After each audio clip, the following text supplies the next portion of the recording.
কানাডার পরে কি এবার আমেরিকাও আমাদের ভিজিট ভিসাতে অনেক রেস্ট্রিকশন দিয়ে দিয়েছে? চারদিকে এখন অনেক জায়গায় শুনতে পাচ্ছি কানাডার পরে এবার নাকি আমেরিকার ভিজিট ভিসাও অনেক রেস্ট্রিকশন এসেছে। আমেরিকার ভিজিট ভিসা নাকি 4-5 মাসের জন্য বন্ধ। কি এই কথা শুনে অনেক ঘাবড়ে যাচ্ছেন তাই তো? এবার শুনেন আসল কথা। আমেরিকার ভিজিট ভিসার জন্য আমরা যে ওয়েবসাইটটা থেকে আমরা ডেট নিতাম আমরা ইন্টারভিউর জন্য, এবং আমরা সেখানে প্রোফাইলটা লগ ইন করে রাখতাম, সেই জায়গাটাতে সেই ওয়েবসাইটটাতে আসলে একটা মেনটেনেন্সের কাজ চলছে। সেজন্য 5 ফেব্রুয়ারি থেকে 8 ফেব্রুয়ারি পর্যন্ত এই কাজের জন্য বন্ধ ছিল।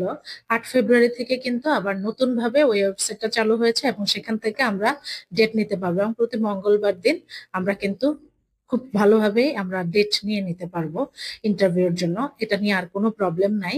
আর যারা বলছেন যে বন্ধ হয়ে গেছে, না বন্ধ হয়নি। আর ভিজিট ভিসা তো এমনিতেই বন্ধ হবে না কখনোই কোনো দেশের জন্য। সো এটা নিয়ে একদমই টেনশনের কিছু নাই। এখন থেকে যেভাবে অ্যাপ্লাই করছিলেন সবাই যেতে পারবেন। আর যারা 5 থেকে 7 তারিখ পর্যন্ত অলরেডি ইন্টারভিউ ডেট নিয়ে নিয়েছিলেন, তারা তো অলরেডি ইন্টারভিউ ডেট অনুযায়ী আপনারা গিয়েছেন, ইন্টারভিউ দিয়েছেন। সো এইটা নিয়ে আসলে এখন কোনো ঘাবড়ানোর কোনো কিছুই হয়নি। রিল্যাক্স।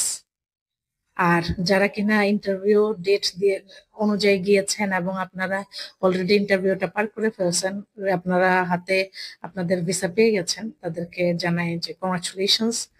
আপনাদের জার্নিটা খুব ভালো হোক। হ্যাভ আ সেফ জার্নি এবং নাইস জার্নি।